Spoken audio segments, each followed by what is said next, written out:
5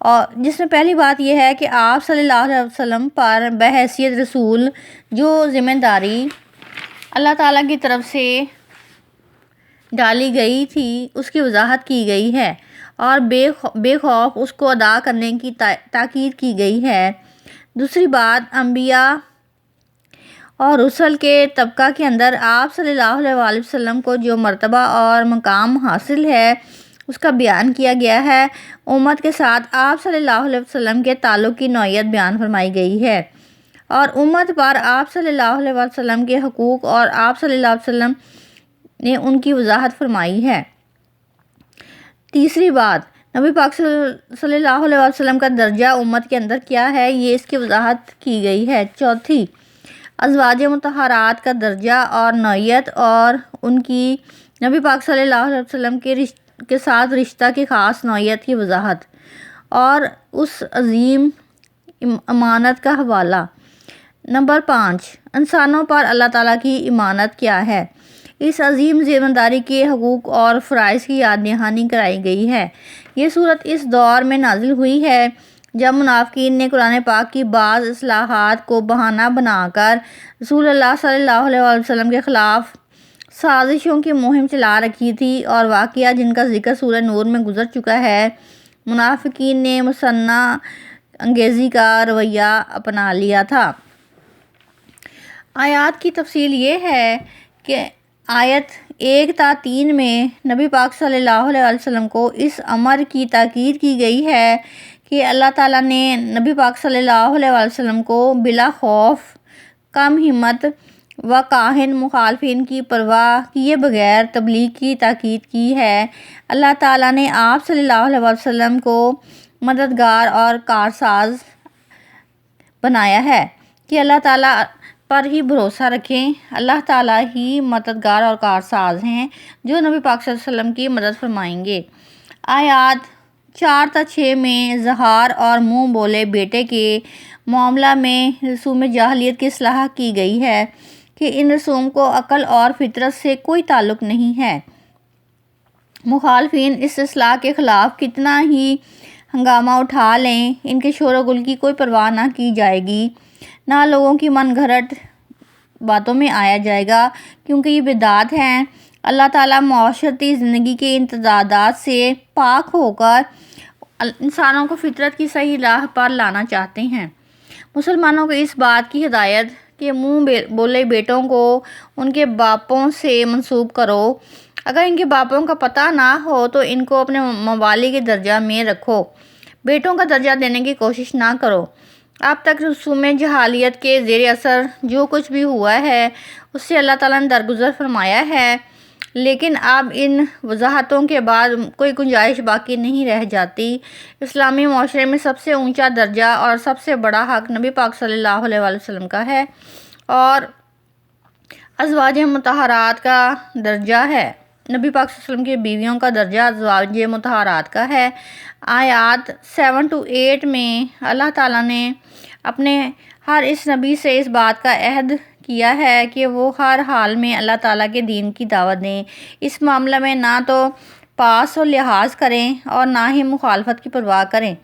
تاکہ ہر چیز کھری اور کھوٹی سامنے آ سکے، مخلص اور منافق کے درمیان امتیاز ہو سکے، ہر شخص اپنے عمل کے مطابق سزا اور جزا پا سکے۔ آیات 9 to 27 میں غزوہ احزاب کے واقعات پر تبصرہ کیا گیا ہے، جس سے کہ مقصود اعتماد اللہ توکل رائج کرنا ہے، جس کی تعلیم پہلی آیات میں دی گئی ہے۔ کفار تمام ساتھیوں کی قوت کے ساتھ مدینہ پر حملہ آور ہوئے تھے اور منافقین نے بھی سازشوں سے مسلمانوں کے قدم اکھاڑنے کے لیے پورا زور لگایا تھا، لیکن اللہ تعالیٰ نے اپنی غیبی فوجوں کی مدد سے کفار کی مدد کی اور دشمنوں کو جہنم واصل کر دیا۔ اس طرح سے مخالفین مخالفت پر رہے اور جان نثار دین پر رہے، اللہ تعالیٰ ہر محاذ پر ان کی مدد فرمائیں گے۔ آیات 28 تا 35 میں مسلمانوں کو پیغمبر صلی اللہ علیہ وسلم کی اطاعت پر مائل کرنے کے بعد نبی پاک صلی اللہ علیہ وسلم کی ازواج مطہرات کو مخاطب کر کے ان کی ذمہ داریاں بتائی گئی ہیں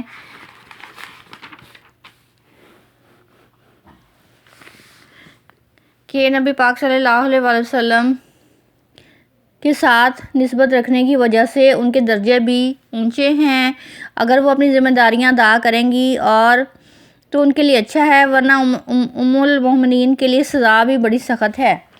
آیات 36 تا 40 میں حضرت زید رضی اللہ عنہ، حضرت سیدہ زینب رضی اللہ عنہ کے واقعہ کی طرف اجمالی اشارہ کیا گیا ہے، جس میں سے یہ حقیقت واضح فرمائی گئی ہے کہ جب کسی معاملے میں اللہ اور اس کے رسول صلی اللہ علیہ وآلہ وسلم کوئی فیصلہ صادر فرما دیں تو کسی مسلمان کے لیے اس میں اعتراض کی کوئی گنجائش باقی نہیں رہتی. اللہ تعالیٰ اور اس کے رسول صلی اللہ علیہ وسلم کا حق سب سے بڑا ہے. اگر اس کے بعد حضرت زید کے واقعے کا بیان ہے کہ نبی پاک صلی اللہ علیہ وسلم نے حضرت زینب کے ساتھ ان کا نکاح کر کے ان کی عزت افزائی کی، مگر کچھ ہی عرصے بعد علیحدگی ہو گئی اور نبی پاک صلی اللہ علیہ وسلم نے خود ان سے حضرت زینب رضی اللہ عنہا سے عقد نکاح کرنا چاہا، لیکن اس سے اور فتنہ کھڑا ہونے کا اندیشہ تھا کہ حضرت زید اور رضی اللہ عنہ نبی پاک صلی اللہ علیہ وسلم کے منہ بولے بیٹے کی حیثیت سے تعارف رکھتے تھے اور زمانہ جاہلیت میں انہیں حقیقی بیٹا ہی سمجھا جاتا تھا. آیات 41 تا 48 میں مسلمانوں کو یہ ہدایت کہ زیادہ سے زیادہ اپنے آپ کو اللہ کی یاد میں مشغول رکھو. نبی پاک صلی اللہ علیہ وسلم کی بعثت کی شکل میں اللہ تعالیٰ نے ایک عظیم نعمت ان پر نازل فرما دی ہے تاکہ کفر کی تاریکیوں سے نکال کر ایمان کی روشنی میں لے آئیں. اگر وہ اس روشنی میں انہوں نے قدر نہ کی تو انہیں دنیا اور آخرت دونوں میں کامیابی حاصل نہیں ہو سکے گی. نبی پاک صلی اللہ علیہ وسلم کو خطاب کر کے آپ صلی اللہ علیہ وسلم کے فریضہ منصبی کی یاد دہانی کہ اپنے خلق کے اپنے قوم کے لیے اپنے دین کی شہادت دینے والے بنیں اور آپ صلی اللہ علیہ وسلم اللہ تعالیٰ کے دائمی اور خلق کو کفر و شرک سی طریقوں سے نکالنے کے لیے ذریعہ ہدایت ہیں.